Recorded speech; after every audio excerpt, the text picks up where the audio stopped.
दोस्तियां खत्म होती हैं तो वो दोस्तियां सिर्फ खत्म नहीं होती, वो दुश्मनियों में कन्वर्ट हो जाती हैं। और वो दुश्मनियां इतनी लंबी हो जाती हैं, उससे बदला लेने के बारे में सोच रहे हो, उसको नीचे दिखाने के लिए सोच रहे हो, उसके बारे में चाल चलने के लिए सोच रहे हो। हाँ जी, तो एक दफ़ा का जिक्र है कि दो शेरों की आपस में लड़ाई हो जाती है। वैसे तो मेरा नाम ही मोहसिन शेर है, लेकिन मेरे साथ किसी ने लड़ाई नहीं की। दो शेरों की आपस में लड़ाई हो जाती है और फिर कुछ अर्सा वो आपस में बात नहीं करते। कुछ कुत्तों के झुंड को पता चलता है कि भाई दो शेरों की आपस में लड़ाई हो गई है, तो कुछ कुत्ते आपस में प्लान करते हैं कि एक शेर पे हमला करना, क्योंकि ऑलरेडी वो प्लान तो कर चुके होते हैं, क्योंकि दो शेर इकट्ठे होते हैं तो वो कभी हमला करने के मौका नहीं आता। आज लड़ाई होती है, वो सेपरेट होते हैं, तो अब फिर कुत्तों को भी मौका मिल जाता है। तो कुत्तों का झुंड जब एक शेर पे हमला करता है तो दूसरे शेर को पता चलता है, लड़ाई हो चुकी होती है, सालों साल बात नहीं हो पा रही होती, लेकिन फिर भी जैसे उसको पता चलता है ना कि कुत्ते उस पे हमला कर रहे हैं, तो वो भागता हुआ अपने उस शेर की मदद करने आता है। तो जब वो आता है तो साथ रहे उस पहले वाले शेर को भी हिम्मत आती है, दोनों मिलके कुत्तों का मुकाबला करते हैं उस झुंड का और उनको मार भगाते हैं। ऐसी सिचुएशन में जब कुत्ते भाग चुके होते हैं तो वो जो शेर जो बचाने आता है वो भी जा रहा होता है, तो पहले वाला शेर उससे दोबारा वो सवाल करता है कि तेरी मेरी तो लड़ाई हो गई थी और इस बात को सालों हो चुके थे, तो मेरी जान की हिफाजत करने के लिए, मुझे बचाने के लिए दोबारा क्यों आया? पता वो शेर क्या जवाब देता है? वो शेर ये जवाब देता है कि ठीक है, तेरी मेरी लड़ाई ज़रूर है और बात भी बड़ी जेन्युइन है और ये बात भी है कि सालों साल से लड़ाई है, लेकिन इस सारी बात से मैं कुत्तों को थोड़ी फ़ायदा उठाने दूंगा। अब ये सारी बात सुनाने का मतलब ये था, ख़ानदानी बंदा आपके साथ जो बैठ के खा पी लेगा, रोटी टुकर खा लेगा, आपके घर का नमक खा लेगा, वो कभी भी हरामज़दगी नहीं करेगा, कभी भी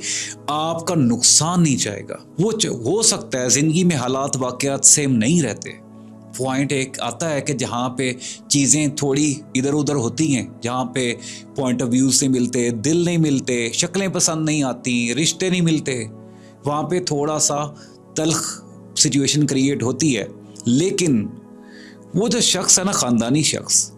वो हमेशा एक बात याद रखेगा कि उसने तुम्हारे साथ तुम्हारे घर में बैठ के तुम्हारे घर का नमक खाया हुआ है। वो सब कुछ बर्दाश्त कर लेगा, लेकिन कभी भी तुम्हें जब भी नुकसान होगा, तुम्हारे नुकसान से बचाने के लिए, चाहे वो तुमसे बात करता है नहीं करता, चाहे जितनी भी दूरी है, जितनी भी लड़ाई है, वो सबसे पहले तुम उसको पाओगे, फ्रंट लाइन फाइटर पाओगे।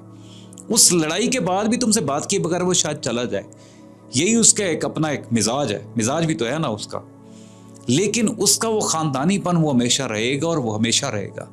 और याद रखना, ये सिर्फ ऑन द अदर साइड नहीं होना चाहिए, ये तुमने भी यही सोचना है कि जब भी किसी के साथ बैठ के ताल्लुक बन जाए ना, जब ताल्लुक कन्वर्ट हो जाए ना, एक रिश्ता ताल्लुक में कन्वर्ट हो जाए और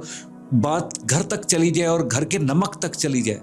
जब तुम किसी के साथ बैठ के एक जगह पे बैठ के उसके घर में बैठ के उसकी माँ का, उसकी बहन के बना खाना खा लो, मतलब तुमने उसके घर का नमक खा रही हो, तो उसको सारी जिंदगी फिर हलाल करना है, ये तुम पे लाजिम है। उसको प्रॉब्लम्स आएंगी, ऐसी भी सिचुएशन आ सकती है कि शायद तुम्हारे पास रिसोर्सेज ना हो, लेकिन और कुछ नहीं, तुम उस सिचुएशन में जाके सिर्फ इन्वॉल्व तो हो सकते हो कि एटलीस्ट कि तुम, जब वो कहते ना कि मौरख जब स्टोरी लिखेगा तो तुम्हें किस साइड पे पाए, ये भी मिनिमम, ये वो भी तो लिखेगा ना, तो तुम्हें दुश्मन की सफ में खड़ा हुआ ना पाए। ये स्टोरी अपने आप को दुश्मन वाली सफ में खड़ा हुआ वाली, ये अब तुमने डिसाइड करना है कि तुमने किस साइड पे, और ये तुम तो उसी वक्त डिसाइड कर पाओगे जब तुम एक सही डिसीजन लोगे, समझदार डिसीजन लोगे। बहुत सी दोस्तियां वक्ती तौर पे बहुत अच्छी होती हैं, लेकिन जब दोस्तियां ख़त्म होती हैं तो वो दोस्तियां सिर्फ ख़त्म नहीं होती, वो दुश्मनियों में कन्वर्ट हो जाती हैं। और वो दुश्मनियां इतनी लंबी हो जाती हैं कि वो फिर इंसान भूल जाता है, वो घटियापन पे उतरने पे आता है तो वो भूल जाता है कि उसने जिस शख्स से बदला लेने की कोशिश कर रहा है, जिस शख्स को नीचे दिखाने की कोशिश कर रहा है, इसके घर का नमक बैठ के खाता है, और एक बार नहीं 20 बार खाया हुआ है, उसको वो सारी चीज़ें भूल जाती हैं। सो नेक्स्ट टाइम अपने उस दोस्त से जिसकी अब तुम शक्ल देखने के लिए तैयार नहीं हो, उससे बदला लेने के बारे में सोच रहे हो, उसको नीचे दिखाने के लिए सोच रहे हो, उसके बारे में चाल चलने के लिए सोच रहे हो,